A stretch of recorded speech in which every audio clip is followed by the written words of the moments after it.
Hello everyone, आज के इस वीडियो में मैं लेकर आई हूँ फर्स्ट पेपर यानी कि भू आकृति विज्ञान के एक बहुत ही महत्वपूर्ण प्रश्न जो कि आप स्क्रीन पर देख पा रहे होंगे। हैरियस की सागर नितल प्रसरण या कहे तो सिद्धांत। ठीक है, यहाँ पे ये गलत हो गया है, यहाँ पे ल होना चाहिए।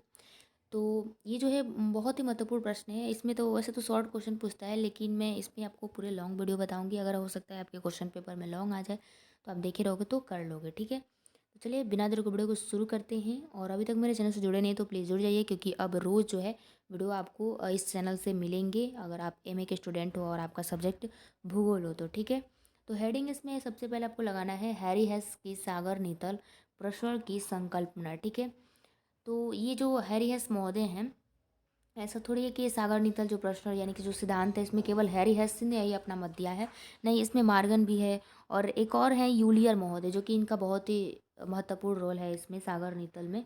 हम आगे इसको जानेंगे कि उन्होंने क्या बताया। पहले तो हम जान लेते हैं कि हैरी हेस के, और हाँ उसको भी लिखना है, ऐसा नहीं है कि आपको नहीं लिखना है। हैरी हेस का बस सागर नीतल प्रश्न आप संकल्पना लिख देना है, ऐसा नहीं है। लिखो ठीक है, लेकिन आपको उसमें भी लिखना पड़ेगा, क्योंकि कोई भी सिद्धांत हो ऐसा थोड़ी है कि केवल उसमें जैसे डेविस का अपर्दन चक्र है। ठीक है, तो उसमें केवल वही अपना तो सिद्धांत वो दे दिए हैं, लेकिन उसमें बहुत सारे वैज्ञानिकों वो आलोचना भी करते हैं कि नहीं, डेविस ने जो ये चीज़ें बताई ये नहीं, ऐसा नहीं हो सकता, गलत हो सकता है, बहुत सारी। ठीक है, तो इसमें भी ऐसा ही है।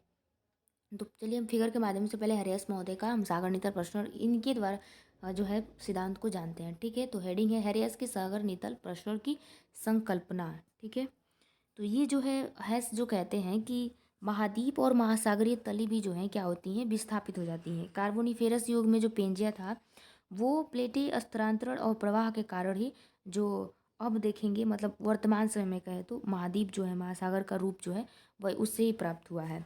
और इनके प्रारूपों में जो भविष्य में भी ऐसा परिवर्तन भी हो सकता है कि फिर से क्योंकि इसका कारण ये है कि जो प्लेटों का जो प्रवाह है वो अभी भी जारी है। ठीक है, वो अभी भी उनमें क्या है, जारी है, कार्यशील है। तो इस तरीके से वही कह रहा है कि फिर से मतलब महाद्वीपों और महासागरों का ऐसा रूप प्रारूप मतलब रूप यानी कि आकृति जो है वो ऐसा फिर देखने को मिलेंगे आने वाले समय में। हो सकता है, बहुत दिनों की बात है। ठीक है, अब कल्पना भी तो नहीं कर सकते। ऐसा कौन कह रहे हैं, हैरी हेस महोदय कह रहे हैं। वो किस लिए कह रहे हैं, क्योंकि प्लेटो का प्रवाह क्या है, जारी है, इसलिए कह रहे हैं। तो कई करोड़ों वर्षों, है ना, छोड़ो उसको। सिद्धांत पे हम जानते हैं। सिद्धांत क्या कहता है हैरी एस का महोदय का, कि आप ये देख पा रहे हो फिगर, ये आपका बीच में महासागर है और ये महाद्वीप है। ध्यान से देखते चलिएगा, ये पहला सिद्धांत है। ठीक है, 5 से कुल मिला के सिद्धांत दिए हैं। दोनों किनारे क्या है, महाद्वीप है और बीच में आपका सागर है। तो यही पहला सिद्धांत कह रहा है कि महासागर का नितल दोनों किनारों से महाद्वीप से घिरा होता है। ठीक है, ये इनका पहला सिद्धांत है ना। दोनों टाइप क्या है, महाद्वीप है और ये महासागर है, ये समझ गए। अब चलिए दूसरे सिद्धांत पे चलते हैं। हाँ, दूसरा सिद्धांत क्या कहता है कि महासागरीय नितल के मध्य भाग में सहवनीय धाराएं टकराती हैं। ठीक है, ये जो है आपका पृथ्वी का ये कोर है। ठीक है, और इसमें से जो सहवनीय जो धाराएं हैं ये जाके ये सागर सॉरी ये महासागर का तल है, तो इससे जाके क्या करती है, इससे टकराती है ये सहवनीय धारा। ठीक है, कोई गर्म चीज़ है, ठीक है, गर्म होगी तो वो कहाँ जाती है, ऊपर जाती है। तो यही कह रहा है कि सहवनीय धाराएं टकराती हैं। ये आपका दूसरा सिद्धांत हो गया। अब भाई तीसरा सिद्धांत क्या कह रहा है, तीसरा सिद्धांत ये कह रहा है, इसमें मैंने लिखा नहीं है। मान लीजिए महाद्वीप है और ये भी महाद्वीप है। ठीक है, और ये महासागर। पृथ्वी की कोर से जो सहवनीय धाराएं बहती हैं वो महासागरीय नितल से टकराकर टूट जाती है। जब टूटेगा तो मैग्मा समुद्र से बाहर आ जाता है दीर्घ समय में। ठीक है, अब भाई यहाँ पे आपका पृथ्वी का कोर हो गया, ये सहवनीय जो धाराएं हैं वो धीरे धीरे जब इसमें मतलब टकराएंगी तो एक समय ऐसा आएगा कि एक दिन ये कमज़ोर होके ये फट जाएगा, है ना। तो फटेगा तो ये जो मैग्मा है ये तो समुद्र में चला जाएगा, और जब समुद्र में जाएगा तो समुद्र का पानी भी खौल उठेगा, क्योंकि ये पूरा क्या होता है, आग होता है, लावा होता है। ठीक है, मैग्मा। तो ये मैग्मा अचानक से पानी में जाएगा तो क्या होता है, आप कोयले का देखो, अगर उसको पानी में जा तो क्या होता है, तुरंत सोख लेता है ना, कठोर हो जाता है, उसमें का आग मतलब ख़त्म हो जाता है। तो ये समुद्र में जाएगा, ऐसा नहीं है कि मैग्मा जो है वो समुद्र से ऐसे बाहर आ जाएगा, ऐसा बाहर नहीं आएगा, क्योंकि समुद्र जो बड़ा है। तो ये क्या होगा, आपका फट के इसमें सारा मैग्मा चला जाएगा। अब मैग्मा जाएगा तो अचानक से पानी में जाएगा तो वहाँ पे कठोर हो जाएगा। तो वो कठोर के वही क्या होता है, अंदर समुद्र में देखे होंगे पत्थर छोटे होते हैं ना, तो वही होता है, वो सभी किससे, मैग्मा से। ज्वालामुखी जब उद्गार होता है मैग्मा से, ठीक है। तो ये क्या होगा, आपका जम जाएगा, और जम के क्या हो जाता है, आपका कटक का रूप ले लेता है, ठीक है। किसका, कटक का रूप ले लेता है। देखिए यहाँ पे लिखा भी है कि यही मैग्मा आकर के जम जाता है और इसे ही कटक कहते हैं, ठीक है। कटक इस तरीके का होता है, इस तरीके का कटक होता है, ठीक है। अंधी घाटी में ये पाया जाता है। इसके साथ महासागरीय नितल का निर्माण होता है, ठीक है। तो ये आपका तीसरा आपका हो गया, ठीक है, तीसरा सिद्धांत। चौथा सिद्धांत देखते हैं भाई क्या कहते हैं। तीसरा सिद्धांत में कहते हैं कि ये जो 36 धारा ये आप इस तरीके से देख रहे हैं। पहले हम सिद्धांत पढ़ते हैं कि मैग्मा का 36 धारा में चलने के कारण महासागरीय नितल पर एक तनाव मूलक बल लगता है, ठीक है। अब इस तरीके से तो सहवनीय ये धाराएं जा रही हैं।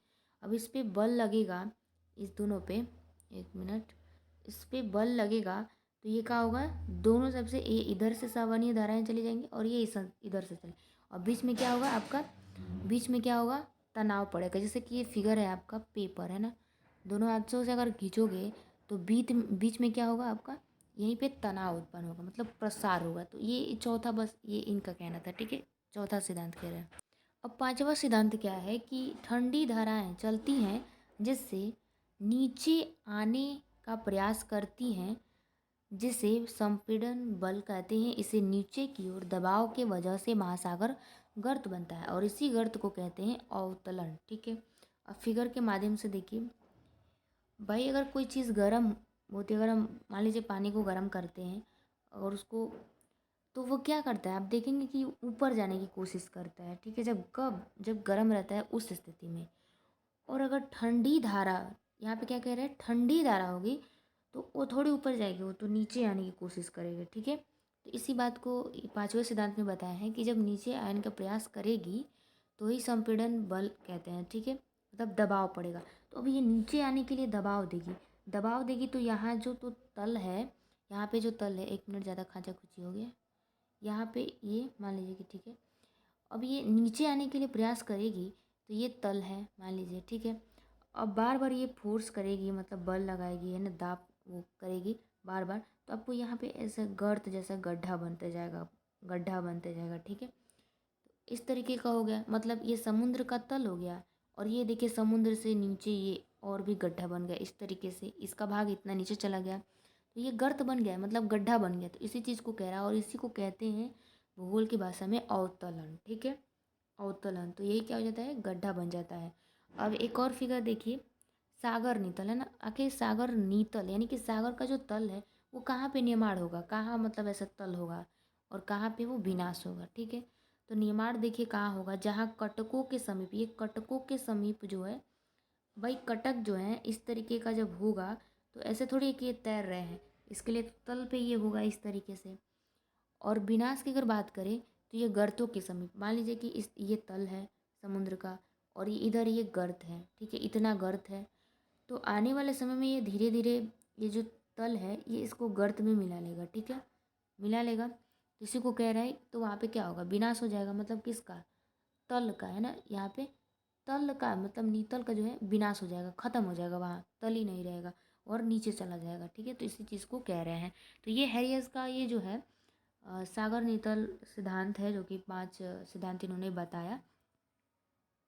अब इसमें हम बात करते हैं यूलियर के अनुसार, ठीक है। उससे पहले एक मार्गन महोदय है, उन्होंने बस इतना ही कहा कि 6 प्रमुख और 14 गौड़ या प्रवार प्लेटें हैं, बाकी और कुछ नहीं कहा। लेकिन यूलियर महोदय कहते हैं कि ये प्लेटें भूतल पर ग्रहण करती है, प्रत्येक प्लेटें अपने घूर्णन ध्रुव के चारों ओर वृत्ताकार मार्ग में भ्रमण करती हैं। इस तरह एक प्लेट अपने समपृष्ठ प्लेटों से दूर हो जाती हैं और फिर क्या होता है, दूसरे के वो करीब आती हैं, और ये जब क्रिया है वो हमेशा चलती रहती है। परिणाम स्वरूप प्लेट के किनारों को 3 वर्गों में विभाजित किया जा सकता है। एक आपका है संरचनात्मक प्लेट किनारा, और जहाँ पे मतलब रचना होता होगा, ऐसे समझो। विनाशात्मक मतलब विनाश, जहाँ पे विनाश होता होगा वहाँ पे क्या नाम हो गया, विनाशात्मक प्लेटें किनारा। एक है आपका संरक्षी प्लेट है, संरक्षी का मतलब शायद सुरक्षा करती होगी, तो वहाँ पे संरक्षी प्लेट, अभी हम जानेंगे इसके बारे में। तो इसमें जो है 7 आपका 6 प्लेटें है ना, 6 प्लेटें कौन कौन से हैं? यूरेशियन प्लेटें, अफ्रीकन प्लेटें, भारतीय प्लेटें, अंटार्कटिका प्लेटें, अमेरिकन प्लेटें, प्रशांत महासागरीय प्लेटें। तो पहले हम इन तीनों के बारे में जान लेते हैं, फिर हम बात करेंगे, ठीक है। तो ये पहला जो हमारा है रचनात्मक प्लेट किनारा, ठीक है। ये जो आपका रचना, जहाँ पर दो प्लेट होंगी एक दूसरे से विपरीत दिशा में, वो गतिशील होते हैं, उसी को केंद्र को विस्फोट केंद्र कहते हैं, ठीक है। विस्फोट केंद्र कहते हैं। और इस केंद्र के जो सहारे पृथ्वी की जो आगाध से तप तरल मैग्मा जो होती हैं वो ऊपर आता है, ठीक है, इसी की वजह से। और ठोस होकर नए प्लेटों का वो क्या करता है, सृजन कर देता है। और इस तरह की जो घटनाएं हैं वो मध्य महासागरीय कटक के सहारे वो घटित होती हैं। और इस तरह के दो प्लेटों के बीच में नवीन पदार्थ का सृजन होता है, ठीक है। और इसके किनारों को, जो इसका किनारा है मतलब निर्माण हो रहा है वहाँ पे, तो निर्माण होगा तो उसी चीज़ को क्या है, किसी चीज़ का रचना, रचना मतलब निर्माण है ना, तो उस चीज़ का रचनात्मक किनारा कहते हैं, क्योंकि यहाँ पे नवीन पदार्थ की बात हो रही है, निर्माण की बात हो रही है, ठीक है। दूसरा है कि विनाशात्मक प्लेटें किनारा। ये क्या होते हैं भाई, विनाशात्मक प्लेटें किनारा। तो ये जो हमारे हैं जहाँ पे दो प्लेट एक दूसरे के अगल बगल सरक जाते हैं और उसमें आपसी अंतक्रिया नहीं हो पाती। जब ये प्लेटें हैं और ये प्लेटें हैं, जब ये सरक जाएंगी इस तरीके से, और मतलब इन दोनों में थोड़ा सा भी टच भी नहीं हो, तो वो क्या होगा आपका, वहाँ पर भ्रंश का निर्माण होता है, ठीक है, भ्रंश का, इस तरीके से यहाँ पे भ्रंश का, ठीक है। तो ये भ्रंश का निर्माण होता है। और क्या होगा आपका, जब भ्रंश का निर्माण होगा तो ऐसे किनारे को हम कहेंगे संरक्षी किनारे, ठीक है। ये विनाशात्मक प्लेट नहीं, जब भ्रंश का जब निर्माण होगा तो वहाँ पे संरक्षी प्लेट का किनारा, क्योंकि वहाँ पे तो अंतःक्रिया हो ही नहीं रहा है ना, वो तो प्लेटें एक दूसरे से सरक जा रही हैं, तो ये संरक्षित प्लेटें हो जाएंगी, सुरक्षा है वहाँ पे, ठीक।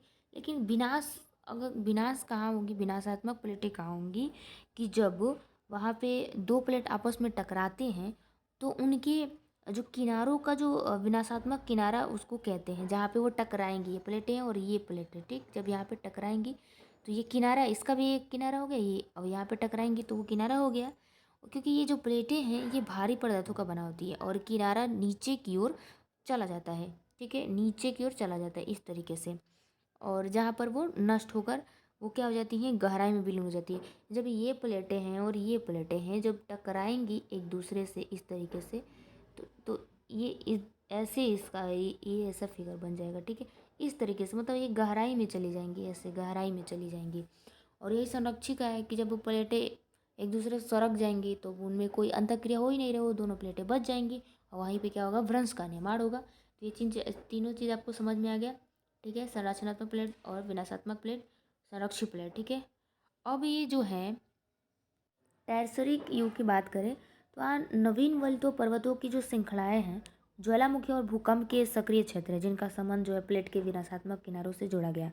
और इस तरह के जो पर्वत हैं निर्माण, मतलब जिसका पर्वत ये ऐसा निर्माण हुआ है, तो भूसनती संकल्पना के आधार पर प्लेट विवर्तन सिद्धांत का प्रतिपादन किया गया, जहाँ पर दो प्लेटें आमने सामने जब सरकती हैं तो वो आपस में टकराती हैं। उसके बाद क्या होता है कि विनाशात्मक, जब टकराएंगे तो विनाशात्मक किनारों के सहारे से वो एक प्लेट का किनारा मुड़कर क्या हो जाएगा, नीचे चला जाएगा, ठीक है, झुक जाता है। और जिस कारण दूसरे प्लेट का किनारा जो है वो क्या होगा कि संस्पर्शीय मतलब संपीड़न का प्रभाव होता है और उसका पदार्थ वलित होकर, वलित मतलब होता है मुड़ना, वही का होगा मुड़कर पर्वत रूप धारण कर लेता है। और प्लेट का जो है भ्रमण कई रूपों में होता है और वो अंततः क्या होता है, बहुत जटिल होता है। और पर्वत की बात करें, पर्वत निर्माण की, तो उसमें भी जो प्रक्रिया है वो काफ़ी जटिल होती हैं। प्लेटें जो होती हैं वो सागरीय और स्थलीय दोनों प्रकार के होते हैं। और यही नीचे लिखा है, यूरेशियन प्लेट, अफ्रीकन प्लेट, भारतीय plate, Antarctic plate, American plate, प्रशांत महासागरीय प्लेट, तो ठीक है। ये सभी जो है आपका हैरियस जो सागर नितल है इसमें सब आ जाता है, ठीक है।